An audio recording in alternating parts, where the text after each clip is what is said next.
ভারতের মতো দেশে থাকবো, অর্থাৎ গণতান্ত্রিক সর্ববৃহৎ গণতান্ত্রিক রাষ্ট্রে আমরা বসবাস করব, আর আমাদের জাতীয় দল সম্পর্কে জানবো না বা রাজনৈতিক দল সম্পর্কে জানবো না, অর্থাৎ যেগুলো রাজ্য দল, সেটা হতে পারে না।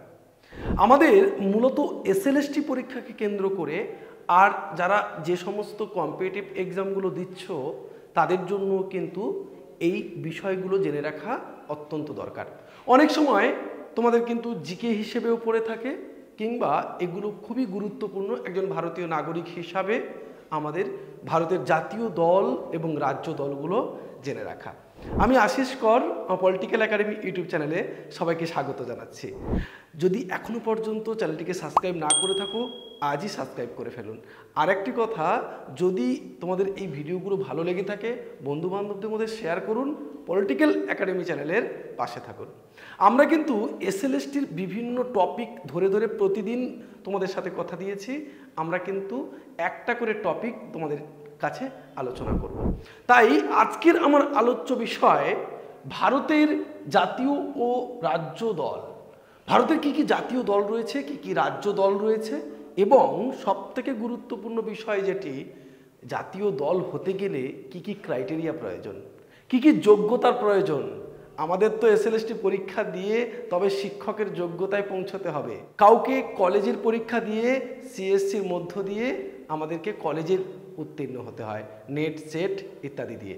তাহলে জাতীয় দল এবং রাজ্য দলের ক্ষেত্রেও তেমনি কিছু কিছু যোগ্যতা দরকার হবে, সেগুলোকেও আমরা দেখে নেব। আমরা মূলত কোনো রাজনৈতিক দলের জাতীয় দল রূপে স্বীকৃতি লাভ করার ক্ষেত্রে কি কি তার যোগ্যতা প্রয়োজন সেগুলোকে দেখব, কারণ এগুলো কিন্তু তোমাদের পরীক্ষার ক্ষেত্রে বারংবার এসে থাকে। এই যোগ্যতা সম্পর্কে পরীক্ষায় কিন্তু বারবার প্রশ্ন পড়ে। এটা তাই দেখে রাখা বা জেনে রাখা খুবই জরুরি প্রত্যেকের জন্য। কীরকম? একটা জাতীয় দলের মর্যাদা পেতে গেলে প্রথমত লোকসভার সাধারণ নির্বাচনে অন্তত 4টি রাজ্যে বা বিধানসভা নির্বাচনে সংশ্লিষ্ট রাজনৈতিক দলের প্রার্থীদের অনুকূলে মোট প্রাপ্ত ভোটের সমষ্টি প্রদত্ত বৈধ ভোটের ন্যূনতম 6% হতে হবে। তাই তো? বোঝা গেল না? বুঝিয়ে বলছি। এবং দ্বিতীয়তে কি বলছে?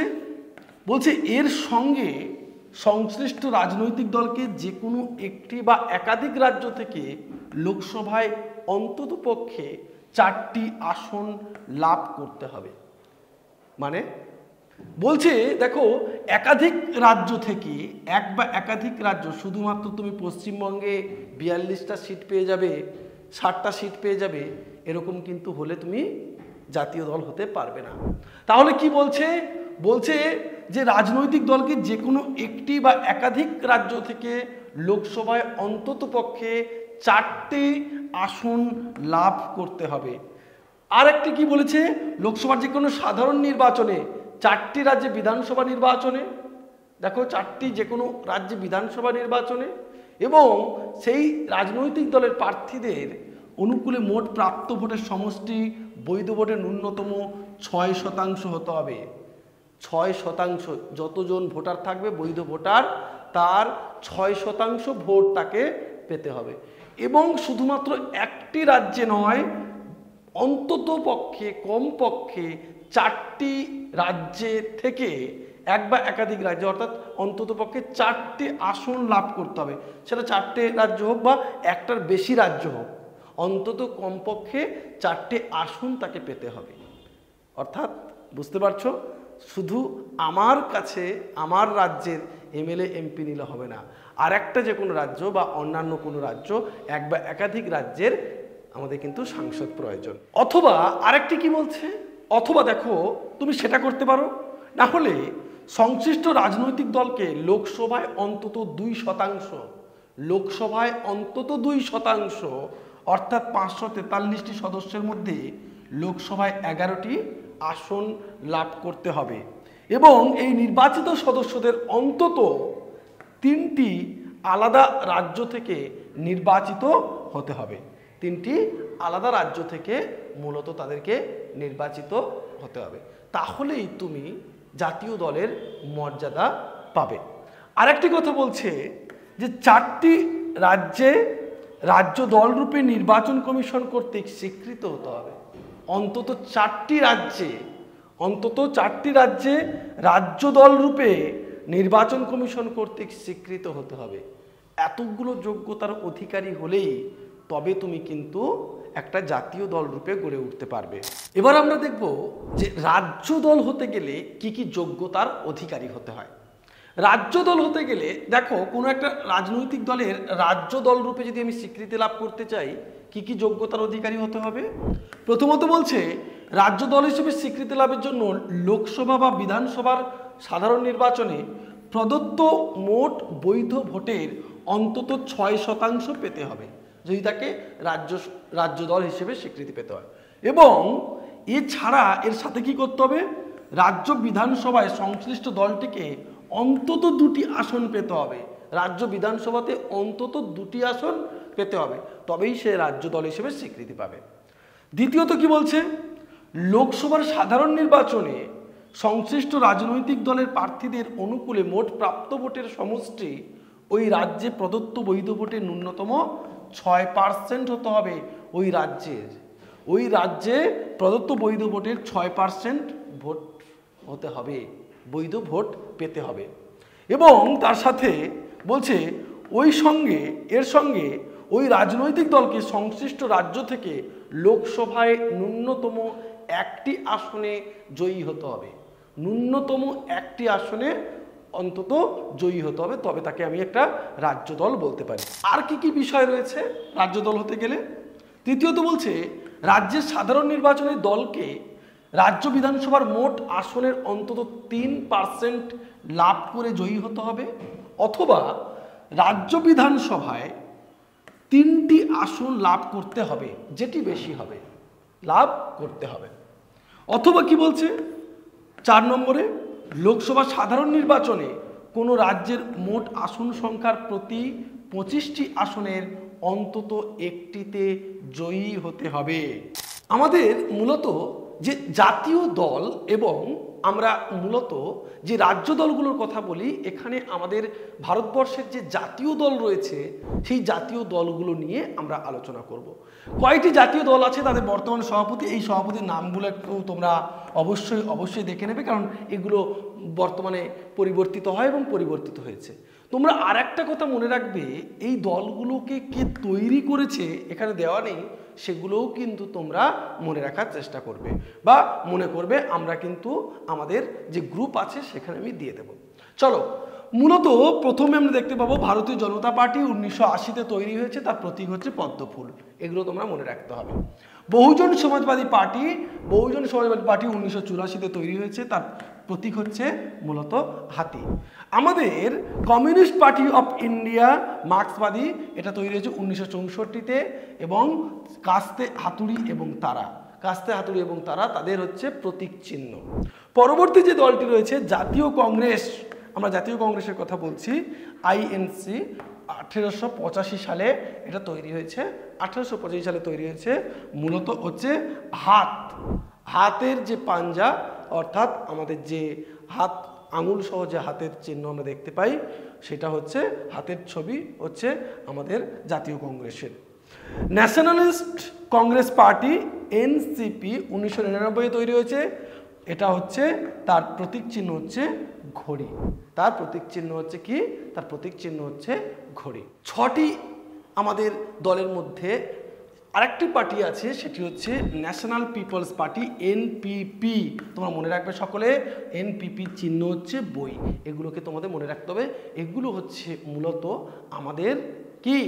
আমাদের জাতীয় দল। আমরা এবারে ঝটাপট দেখে নেব যে আমাদের রাজ্য দলগুলি কি আছে। তার আগে বলবো, যদি ভিডিওটি ভালো লেগে থাকে অবশ্যই একটু সাবস্ক্রাইব করবে আর লাইক করতে ভুলবে না। বন্ধুদের মধ্যে তো শেয়ার করবেই। চলো দেখে নেওয়া যাক আমাদের ভারতের গুরুত্বপূর্ণ রাজনৈতিক দলগুলো কি কি আছে। আমরা বলতে পারি সারা ভারত তৃণমূল কংগ্রেস, যেটা পশ্চিমবঙ্গে আমরা মূলত দেখতে পাই। পশ্চিমবঙ্গ কংগ্রেস 1998-তে তৈরি হয়েছে, তার প্রতীক চিহ্ন হচ্ছে ঘাসফুল। বর্তমান সভাপতিগুলো বলছি না, কারণ এগুলো অনেক ভুল থাকতে পারে, সেগুলো একটু তোমরা কারেকশন করে নেবে বর্তমান সভাপতি কারা আছে সেটা না জানলেও মূলত পরীক্ষায় যেটা তোমাদের মূলত পড়ে দলের নাম এবং কোন রাজ্যের দল এবং তার প্রতীক চিহ্নটা কি এটা আর তার প্রতিষ্ঠার সালটা এইগুলো পড়ে থাকে বেশি করে। এআইডিএমকে অল ইন্ডিয়া দ্রাবিড় মুন্নাত্রা কাজাগাম এই দলটি তামিলনাড়ুতে আমরা দেখতে পাই। তামিলনাড়ু রাজ্যের ক্ষেত্রে পুদুচেরি রাজ্যের ক্ষেত্রে তাদের প্রতীক চিহ্ন কি? তাদের প্রতীক চিহ্ন হচ্ছে জোড়া পাতা, তৈরি হয়েছে 1972-এ।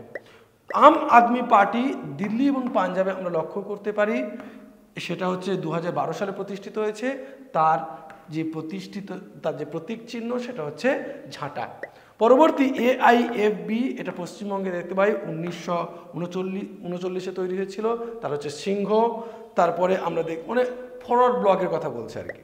অসম গণ পরিষদ সেটা হচ্ছে অসমে আমরা মূলত দেখতে পাই 85-তে তৈরি হয়েছে, তার চিহ্ন হচ্ছে হাতি।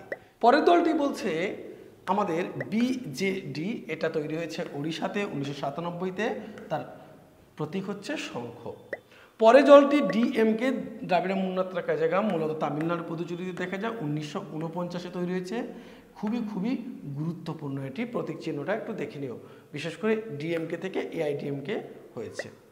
তারপরে হচ্ছে আমরা জনতা দলের কথা বলতে পারি, জেডিএস এর কথা বলতে পারি। অরুণাচল প্রদেশে দেখা যায়, কর্ণাটক কেরলে দেখা যায়। এটা হচ্ছে 1999-তে গড়ে উঠেছে। ফল সহ কৃষক রমণী তাদের হচ্ছে মূলত প্রতীক চিহ্ন। জনতা দল ডিইউ জনতা দল অরুণাচল প্রদেশ বিহারে আমরা লক্ষ্য করতে পারি 1999 সালে গঠিত হয়েছে। এটা হচ্ছে তার চিহ্ন হচ্ছে তীর। ঝাড়খণ্ড মুক্তি মোর্চাতে মূলত ঝাড়খণ্ডে আমরা দেখতে পাই 1972-এ এটা তৈরি হয়েছে, তার মূল হচ্ছে তীর ধনুক। এছাড়াও আমরা আরও কয়েকটা দল আমরা দেখতে পাই, সেটা সমাজবাদী পার্টি উত্তরপ্রদেশে 1992 সালে তৈরি হয়েছে, তার প্রতীক হচ্ছে সাইকেল। শিবসেনা মহারাষ্ট্রে তৈরি হয়েছে 1966-তে, তার প্রতীক হচ্ছে তীর ধনুক। সিকিম ডেমোক্রেটিক ফ্রন্ট সিকিমে তৈরি হয়েছে 1993-তে, তার প্রতীক চিহ্ন হচ্ছে ছাতা। এবং শিরোমণি অকালি দল পাঞ্জাবে, এগুলো কিন্তু সবগুলো গুরুত্বপূর্ণ দলগুলো কথা বলছি, পাঞ্জাব গঠিত হয়েছে এবং সেটা হচ্ছে 1920-তে, তার প্রতীক চিহ্ন হচ্ছে দাঁড়িপাল্লা। পরবর্তী যে দলটি রাষ্ট্রীয় জনতা দল আরজেডি উত্তরপ্রদেশের একটা রাজ্য দল 1998 সালে, সেটা হচ্ছে টিউবওয়েল হচ্ছে তার প্রতীক চিহ্ন মূলত। তেলেগু দেশম পার্টি অন্ধ্রপ্রদেশ এবং তেলেঙ্গানার একটা রাজ্য দল 1982 সালে তৈরি হয়েছে, তার প্রতীক চিহ্ন হচ্ছে সাইকেল। পরবর্তী রাষ্ট্রীয় জনতা দল বিহার ঝাড়খণ্ডে আমরা দেখতে পাই 1997 তৈরি হয়েছে এবং তার প্রতীক চিহ্ন কি? হ্যারিকেন। আরেকটি গুরুত্বপূর্ণ মহারাষ্ট্র নবনির্মাণ সেনা, মহারাষ্ট্রে দেখা যায় 2006-এ তৈরি হয়েছে, সেটা হচ্ছে রেল ইঞ্জিন হচ্ছে তার মুখ্য তার চিহ্ন। এগুলো ছিল আমাদের রাজ্য দল এবং আমাদের জাতীয় দলগুলির তালিকা। আশা করছি ভিডিওটি শেষ অবধি দেখেছো এবং ভালো লেগেছে। যদি ভালো লেগে থাকে তাহলে অবশ্যই চ্যানেলটিকে সাবস্ক্রাইব করবে, বন্ধুবান্ধবদের মধ্যে শেয়ার করবে। দেখা হবে আবার একটি পরের ভিডিওতে। এসএলএসটির জন্য তোমাদের প্রতিদিন একটা করে ভিডিও আমাদের এই চ্যানেলে আসছে এবং আসবে। থ্যাংক ইউ, ভালো থাকবে সবাই।